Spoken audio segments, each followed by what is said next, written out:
I started working as the Director of Marketing at Daystar in June 2005. In the process of applying for the job, I was interviewed by Joni Lamb and Janice Smith. She was identified as the Vice President of Programming and Sales for Daystar, and the individual to whom I would report if I became Director of Marketing. Before accepting employment, it was very important to me, as a Christian, to determine the moral integrity of the organization, and especially the individuals under whose authority I would work. In an employment brochure, Daystar itself encouraged job applicants to do exactly that. They quoted 1 Thessalonians 5 verse 12, which says, "We beseech you brethren to know them which labor among you, and are over you in the Lord." Accordingly, I asked both Marcus and Janice about the moral standards with which Daystar was managed, and the moral climate of the workplace. They both replied and represented to me that Daystar was operated in conformity to the highest standards of Christian behavior. They made specific reference to chastity, modesty, and purity, and said that conformity to those standards was required of all employees. But when Marcus and Janice made these representations, they were themselves secretly in the midst of an illicit sexual affair, and, at that point, it had been ongoing for approximately 5 years. After Daystar offered me the position of marketing director, and in reliance upon the false representations by Marcus and Janice, I accepted the employment and began working. I reported directly to Janice and indirectly to Marcus. Thereafter, Marcus himself continued to make representations about his company, and about his marriage to Joni, that were false, in light of his ongoing affair with Janice. I was an excellent employee of Daystar, performing my duties with skill and professionalism, and they repeatedly acknowledged these facts. In August 2007, an employee who reported to me, advised me and the information systems manager, that he had found emails clearly proving that Marcus and Janice were having an illicit sexual relationship and that it had been going on for about 7 years. In addition to many lewd statements, Marcus wrote in one of his emails to Janice that he could not wait to make her the next Mrs. Marcus Lamb. The emails also revealed that financial resources of Daystar had been used to facilitate trysts in other locations. One employee provided copies of the emails to me and to another employee. He then promptly tendered a 2-week notice of his resignation.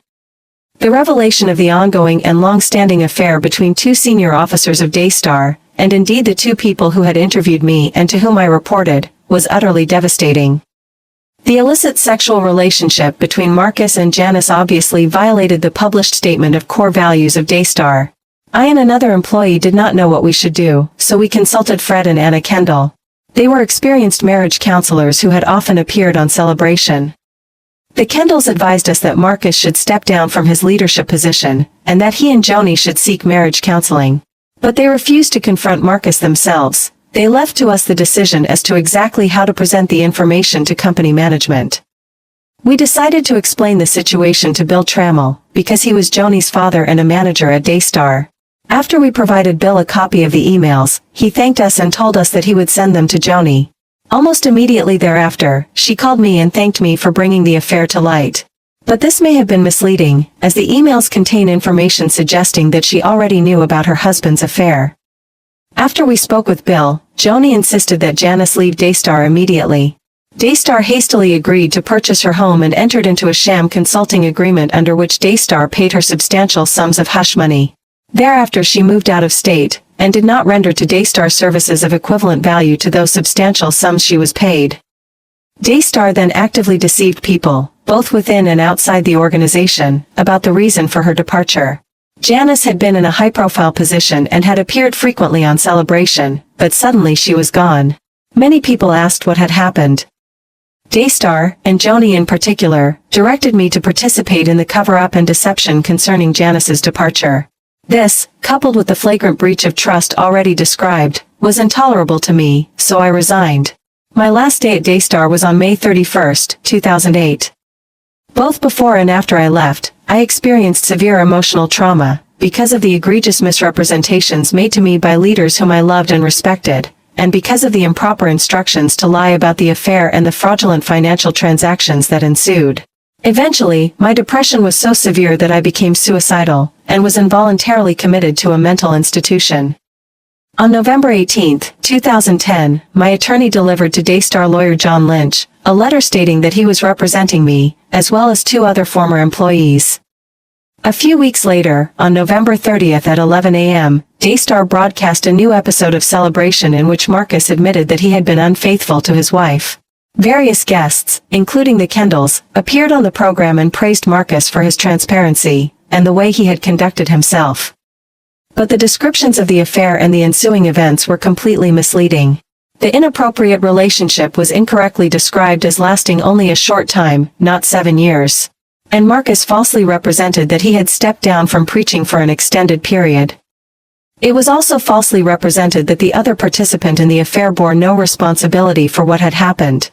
But she had been a senior officer at Daystar, and was fully aware that donations to the organization had been used improperly, both to arrange the secret trysts and to cover up the affair. The story of Daystar Television Network is one of inspiration and faith, but behind the glossy exterior lies a web of betrayal, deceit, and scandal that has left countless people reeling. My journey as a director of marketing at Daystar began with hope and admiration, but it ended with heartbreak and trauma. This is my story of how I was deceived, manipulated, and ultimately asked to lie by Joni Lamb herself, and the devastating fallout that followed. In June 2005, I joined Daystar Television Network as the Director of Marketing. During the application process, I was interviewed by Marcus Lamb, the co-founder of Daystar, and Janice Smith, the Vice President of Programming and Sales.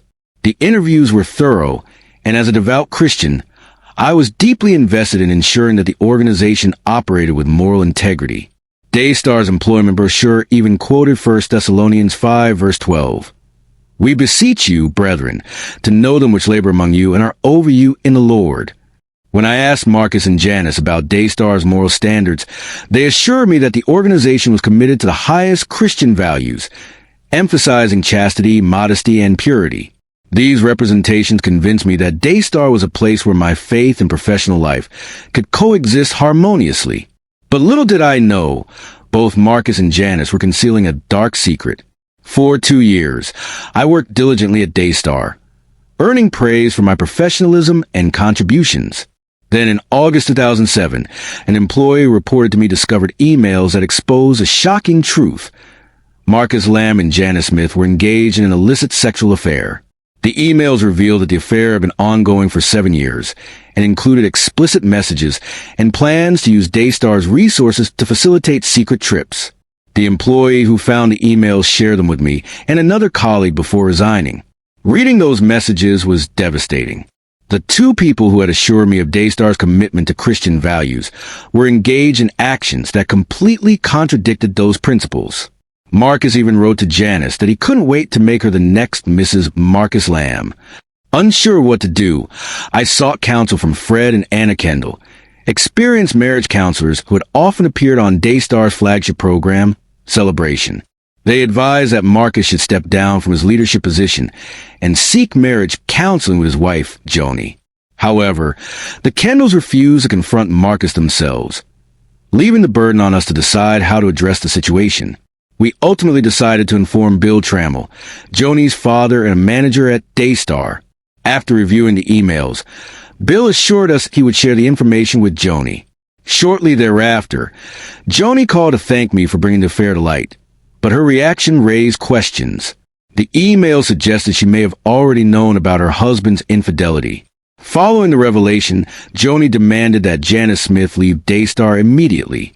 To expedite her departure, Daystar purchased her home and entered into a dubious consulting agreement that paid her substantial sums of money, despite her providing no services of equivalent value.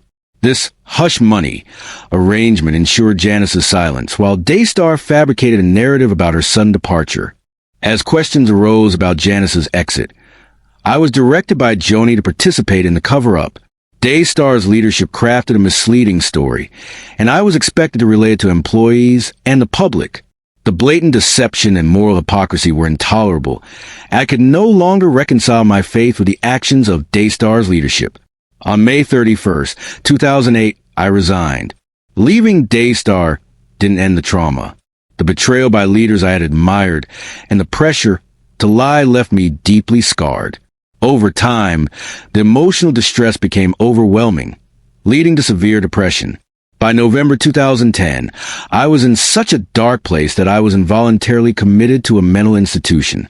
Meanwhile, In late 2010, my attorney drafted and sent a comprehensive letter to Daystar's legal counsel, John Lynch. The letter outlined my claims and indicated that I, along with two other former Daystar employees with evidence of misconduct, were prepared to initiate formal legal proceedings. This was more than a threat. It was a public declaration that we would pursue justice for wrongs we would no longer tolerate. The repercussions of that legal notice were swift. Daystar found itself under intense scrutiny as rumors spread through ministry circles and social media. Donors, sponsors, and staff demanded answers. Yet, the network's leadership remained eerily calm, choosing to address the storm not through transparency, but through a tightly controlled media narrative. On November 30th, 2010, Daystar aired a special episode of Celebration. The ostensible purpose was to quell the controversy by featuring Marcus Lamb's confession. In front of cameras, he admitted to being unfaithful to his wife. The segment was orchestrated down to the smallest detail. Carefully selected guests, pre-approved applause, and tearful testimonies praising his transparency and bravery. But beneath the glossy production lay a series of half-truths and distortions. Within the broadcast, Marcus described the affair as a brief lapse in judgment, a mistake he deeply regretted but quickly overcame. In reality, the infidelity had spanned 7 years, years during which he continued preaching, fundraising, and positioning himself as a moral authority. The narrative claimed he had voluntarily stepped back from ministry duties entirely, yet internal calendars and memos show he continued to speak at events and host key programs with minimal interruption. Equally misleading was the treatment of Janice Smith. She was depicted as an innocent party, a valued former colleague who left to pursue personal matters. In truth, Janice had been not only fully aware of the affair, but had also leveraged Daystar's finances to facilitate clandestine trips and hush payments. The broadcast conveniently omitted her central role, thus preserving the reputation of Daystar's senior management. Throughout Celebration Special, footage of Marcus speaking with Joni offered the illusion of a united front. Soft lighting, gentle background music, and carefully staged interactions conveyed healing and restoration. Yet, those images masked ongoing tensions and unanswered questions. Where had the donor money actually gone? How many individuals within the ministry had been directed to participate in the cover-up? And what assurances could be given that such abuses of power would never occur? In the days that followed, the broadcast was touted by Daystar as evidence of their commitment to honesty. Press releases circulated, and ministry partners sent statements of support. But beneath the surface, the scandal persisted.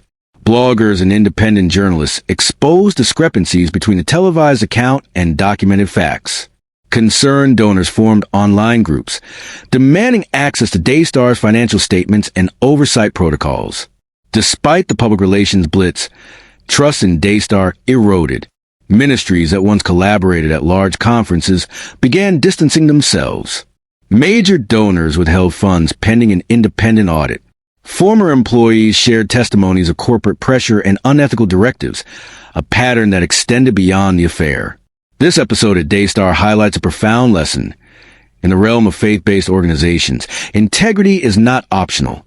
Transparency and accountability are not merely desirable. They are essential to maintaining moral authority. When leaders manipulate narratives and conceal wrongdoing, they not only betray individual employees and donors, but also erode the broader community's faith in institutional religion. The Daystar scandal reminds us that blind loyalty can be dangerous. Donors deserve to know precisely how their contributions are used. Employees deserve workplaces governed by the values professed. And leaders, especially those who claim spiritual authority, must be held to the highest standards. I share this story not to vilify individuals, but to call for systemic reform. Faith organizations must implement rigorous checks and balances, independent boards, transparent financial reporting, and whistleblower protections. Without these, scandals will continue, and the very mission of spreading hope and healing will be undermined. The events at Daystar shattered my faith in its leadership, but strengthened my conviction in the necessity of truth. I speak now as a cautionary voice. Silence protects wrongdoing. Exposure fosters reform. To anyone listening, I urge you, demand transparency, uphold accountability, and never compromise integrity under the guise of loyalty. The truth may be uncomfortable, but it is indispensable. As believers, we are called not merely to profess our faith with words, but to live it through actions. May this account inspire a renewed commitment to justice, honesty, and genuine faithfulness, both in our personal lives and within our institutions.